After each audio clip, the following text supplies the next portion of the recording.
Sabado, atin pong talakayin ang tungkol sa pagbabasbas ng gamit. Isa po ito sa ating tradisyon na yung pagbabasbas ng gamit.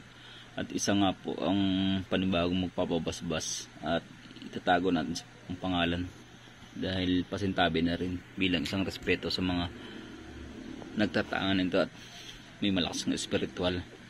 So, dyan sa part na yan, pinapakita niya yung gamit niya na ipapabasbas. Yung humahawak po ng mga medalyon na yan, yan po ang pinakang tagabasbas, ang aming blessor na nakakataas sa amin. So, bali yung gamit niya ay gamit nung magpapabasbas ay mga tulog. So, kinakailangan na na gisingin at papakita natin yung pamamaraan ng paggising at pangdagdag ng karga sa gamit ng nagtatangan. So bali diyan ipinapakita niya rin yung kanyang may mga talanro siya na sariling gawa niya na base sa kanya ay nakakapanag-indifference siya ng mga orasyon. So bali yan hindi natin ganong ipapakita yung mga letra, yung mga orasyon dahil yan ay lihim na karunungan. So yung isa pinakita niya, yung isa sa gamit na pinakita niya rin yung cross. Yung cross na na napakatagalan sa kanya, maana pa daw niya sa yan. Hindi ko alam kung sa luluhin yan o sa ama niya. Ayan. Napakaganda, may apat na tatsulok. Napakatagal na yung antigo na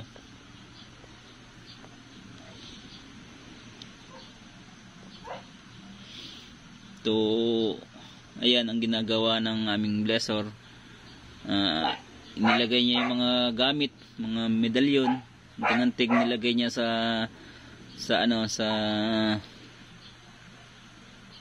panyo. Habang nilalagay ng blessor namin sa panyo, nagpapakita rin yung magpapabasbas ng ilan sa kanya mga mutya. Meron siya ng mutya ng langka, kalamansi. Yan, sa langka yan. Napakaraming gamit ng nagpapabasbas. Yan, halos yung mga gamit niya, yung mga sinauna, may susi, may San Miguel, may Maria, nakaalong si Jesus ng baby pa. Pinapaliwanag ng aming blessor ng kung ano yung mga taglay na kakayahan ng mga medalyon. Ayan. May pinakita pa siya na yung pangil ng yung kanto.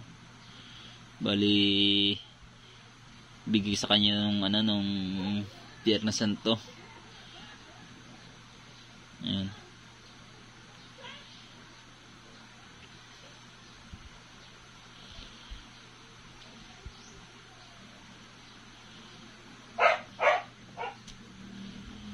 Yun, aking hinawakan, napaka bigat sa pakiramdam, lakas ng karga.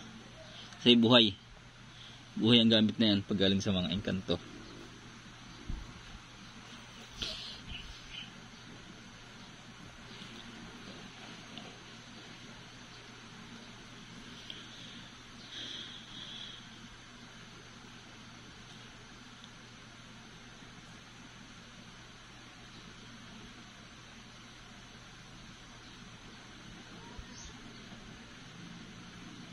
Yan, diyan sa bandang bahagi na ganyan, naglagay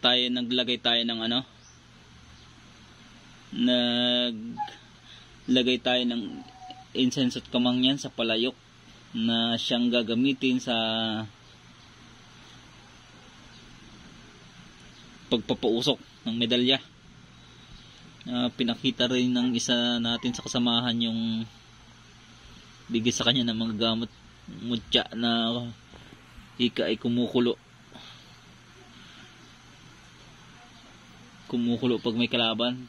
May ano kasi may langis ng nyug na galing sa libo ng nyug, may inom sa panggamot. Inihanda ng aming blesser ang pagbubasbas sa gamit. Nagtirik kami ng kandila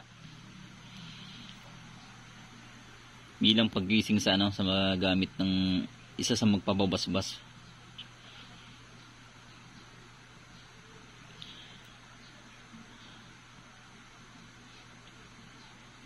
Yan. Bali, ang gamit pag buhay, pag malakas ang karga, kahit ilagay mo sa sa katawan o sa bulsa, kusang gagana. Isa na rin niya nagpakita pa ng gamit ang isang nagbasbas, mutya ng suso. O sinasabing mutya ng suso ay ginagamit sa bala, dubleng tilos.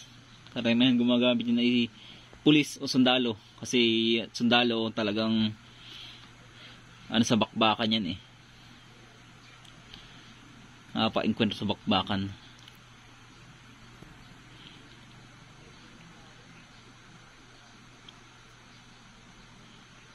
Nagpakita rin siya ng mutya ng lukan, buong buo. Matigas siya, bato, naging bato na. Napakaraming gamit ng bisita namin na magpapabasbas. So yun. Habang nagpapausok, papakita rin siya ng kawayan na salubong. Yun ay ginagamit ginagamit ang salubong ng kawayan sa negosyo.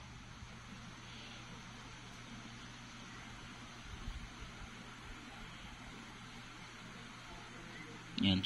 Sa part na yan, habang pinapausukan ng aming blesser, gamit, yan, pagsisimula ng pag-ritual yan, may ritual na yan, may karga, dagdag karga sa gamit upang lalong lumakas. So, isa ako dyan sa sa nakasaksi. Pasintabi po sa mga manood, ang vlog pong ito ay wag nyo pong gagayanin, at para lang po sa yan, at para lang po sa mga malakas ang espiritual sa kaya na gumagawa ng ganyang bagay, ang pagbubasbas. Yan. Napakasiran pag wala kang gamit ng ganyan. Isa naman yan yung sa lason, sa daga. So bakit nga ba natin ginagamit ang lason sa daga o ano pa man lason? Para mapatunayan natin na ang gamit ay legit, na once na tayo ay napapunta sa inuman o gusto tayong lasunin, hindi tayo hindi tayo mamamatay sa lason kasi sinadya. Pero wag po tayo magsasadya ng yung sa sinasabi ko nga po na isa lang po may kailangan yan, ang aming blesser. Nakakataas sa amin at mataas pong paghanga sa aming blesser na yan.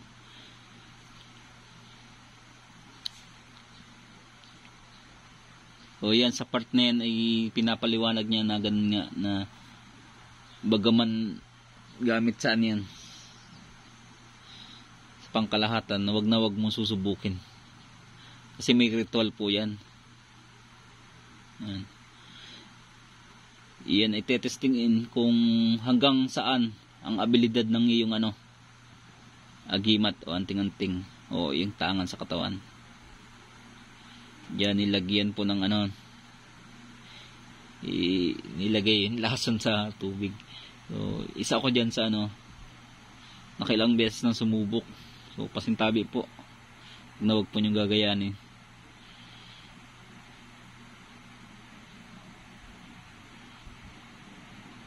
Ang pagbubasbas po kasi ng aming blesser ay pamagitan taga at pag-inom ng lason.